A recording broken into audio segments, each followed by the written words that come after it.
A'udzubillahi minasyaitonirrajim. Bismillahirrahmanirrahim. Assalamualaikum warahmatullahi wabarakatuh. Alhamdulillahi wahda, wassalatu wassalamu ala rasulillah. Sahabat Ferry Channel, rahimakumullah. Di masyarakat kita, sering sekali kita mendengar dengan pohon angker. Contohnya pohon beringin. Memang pohon itu terlihat besar dan menakutkan. Angker terasa, katanya ada penunggunya. Tapi yang harus kita pahami tentunya dan kita pandang segala sesuatu dengan syariat dan akal sehat kita. Kenapa pohon bisa angker dan apa benar ada penunggunya? Inilah yang akan kita bahas. Ikhwata, coba perhatikan pohon. Dia benda mati. Dia benda yang tidak bisa memberikan manfaat dan mudarat. Dia ditumbuhkan oleh Allah Subhanahu wa Ta'ala. Dia pun juga tumbuh dengan izin dari Allah. Ketika ada yang menebang pohon, apakah pohon itu bisa membela dirinya? Tentu tidak. Dan apakah pohon itu bisa menyelamatkan seseorang dari mara bahaya? Jawabannya juga tidak. Kalau begitu, buat apa dikatakan sebuah pohon itu angker? Oh, karena pernah ada cerita orang yang lewat di situ kesambat kemudian sakit. Ada juga orang yang mencoba menebang pohon besar itu tiba-tiba sakit dan meninggal. Subhanallah, ikhwata. Bukankah yang memberikan sakit, manfaat dan mudarat hanya Allah Subhanahu wa Ta'ala? Nabi Ibrahim alaihissalatu wassalam berkata, "Wa iza maridtu fahuwa yasfin." Apabila aku sakit, maka Allah lah yang menyembuhkan. Allah Subhanahu wa Ta'ala berfirman, "Qul la amliku li nafsi naf'an wala darran illa ma syaa Allah." Katakan, aku tidak memiliki untuk diriku manfaat dan mudarat kecuali apa yang Allah Subhanahu wa Ta'ala yang telah kehendaki. Allah juga berfirman, "Wa iyamsaskallahu bidurrin fala kashifa lahu illa huwa." Apabila kami ditimpa mudarat, tidak ada yang bisa menghilangkan kecuali Allah. Pohon tidak bisa memberikan manfaat dan mudarat. Demikian pula para jin pun tidak akan bisa memberikan manfaat maupun mudarat kepada manusia kecuali dengan izin Allah Subhanahu wa Ta'ala. Ketahuilah ya ikhwata, bahwasanya disebutkan dalam hadis Nabi SAW bahwa Nabi pernah melewati suatu kaum yang menggantungkan senjatanya, pedangnya, digantung di sebuah pohon yang disebut dengan Zatu Anwat. Dan waktu itu Nabi SAW bersama pasukannya menuju Hunain. Di antara mereka masih ada yang baru masuk Islam. Ketika mereka melihat orang-orang yang sedang beriktikaf di dekat pohon tersebut ngalap berkah, apa kata mereka? "Ya Rasulullah, ija'al lana zata anwat kama lahum zatu anwat." Wahai Rasulullah, jadikan untuk kami pohon Zatu Anwat sebagaimana mereka punya pohon Zatu Anwat. Maka Rasulullah SAW marah dan berkata, "Allahu Akbar, innaha sunan." Allahu Akbar, ini adalah sunnah orang-orang sebelum kalian. Kultum kama qalat Banu Israel. Kalian sudah mengucapkan apa yang telah diucapkan oleh Bani Israel kepada Nabi Musa alaihissalam. Ketika itu Nabi Musa melewati satu kaum yang menyembah patung sapi. Kemudian kaumnya Nabi Musa berkata, "Ija'al lana ilahan kama lahum alihah." Jadikan untuk kami ilah sebagaimana mereka punya ilah, sesembahan. Di sini Rasulullah menyerupakan orang yang ngalap berkah kepada satu pohon. Padahal pohon tidak bisa memberikan keberkahan.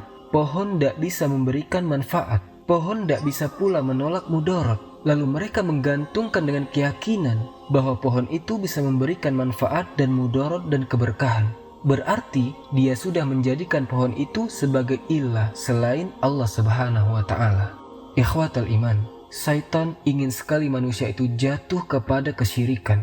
Dengan berbagai macam cara, syaitan itu berupaya agar manusia mempunyai keyakinan-keyakinan yang tentunya berbau kesyirikan. Terkadang mereka mengatakan bahwasanya pohon besar ini, kalau kita lewat kemudian tidak izin, permisi atau yang lainnya, biasanya kita akan kesambat. Contoh lain, misal kita lewat jalan ini, harus bunyikan klakson 3 kali. Tahukah ikhwata, bahwa para jin itu terkadang sengaja menyakiti manusia tentunya dengan izin Allah, supaya manusia kemudian menghormati dirinya. Manusia kemudian mengikuti keinginannya. Akhirnya kalau seperti ini apa yang terjadi? Maka dibikinlah sesajen-sesajen. Dibikinlah kemudian sembelihan-sembelihan untuk para jin, sehingga akhirnya manusia pun jatuh kepada kesyirikan.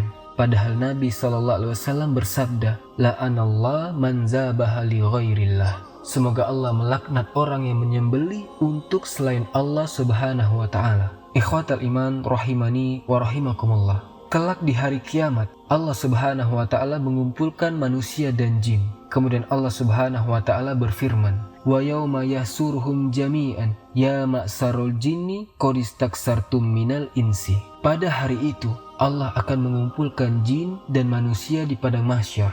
Lalu Allah berfirman, "Wahai para jin, kalian telah banyak menyesatkan manusia."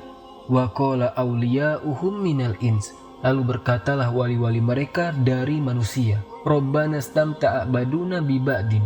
Wahai Rob kami, sebagian kami telah merasakan kesenangan dari sebagian yang lainnya. Subhanallah ikhwatal iman, para jin itu akan ditanya oleh Allah dan dikatakan, "Kalian telah banyak menyesatkan manusia." Iya, jin itu berusaha untuk supaya manusia mendekatkan dirinya kepada jin, yaitu dengan cara melakukan kesyirikan-kesyirikan, dengan meyakini bahwasanya pohon itu bisa memberikan manfaat dan mudarat, sehingga akhirnya manusia takut dengan keangkerannya. Akhirnya kemudian apa yang terjadi? Akhirnya diseret kepada kesyirikan. Dengan apa? Melakukan ibadah-ibadah taqarrub, dengan menyembelih untuk selain Allah Subhanahu wa Ta'ala. Ikhwatal iman, kita yang berpikir dengan akal yang waras saja, pasti kita akan mengatakan, apalah daya pohon tersebut? Pohon tidak bisa memberikan manfaat apapun juga. Dia makhluk yang tidak bisa memberikan manfaat dan mudarat. Hanya karena pohonnya sangat besar, yang Allah ciptakan begitu besarnya. Lantas kemudian kita pun yakin pohon itu ada penunggunya. Dan kemudian akal sehat kita pun hilang. Kemudian menganggap bahwasanya pohon tersebut bisa memberikan manfaat dan mudarat. Tidak seperti itu ikhwata. Maka dari itu, Rasulullah SAW mengajarkan kepada kita, apabila kita singgah di suatu tempat, walaupun orang-orang bilang tempat itu angker, kata Rasulullah, "Man nazala manzilan." Siapa yang singgah di suatu tempat, kemudian dia mengucapkan doa ini, hafalkan doa ini. A'udzu bikalimatillahi tammati min syarri ma khalaq. Aku berlindung dengan kalimat-kalimat Allah yang sempurna dari keburukan apa yang Allah ciptakan. Lam yadurruhu syai'un. Maka dia tidak akan dibahayakan oleh apapun juga. Jadi Rasulullah ajarkan kepada kita adalah doa ini, bukan malah bilang permisi mbah atau minta izin kepada penunggu pohon besar itu. Tidak ikhwatal iman. Kelak pada hari kiamat, para jin itu akan berlepas diri. Maka dari itu ikhwata, tidak ada yang bisa memberikan manfaat, tidak ada yang bisa memberikan mudarat kecuali Allah. Jin tidak bisa memberikan manfaat dan mudarat kecuali dengan izin Allah. Maka tauhidkanlah Allah. Janganlah kita meyakini dengan keyakinan-keyakinan yang tidak-tidak dengan mengatakan bahwa pohon ini angker, sehingga dia bisa memberikan mara bahaya, mudarat kepada kehidupan manusia. Itu agamanya kaum musyrikin, bukan agamanya Islam sama sekali. Semoga kita diselamatkan dari kesyirikan.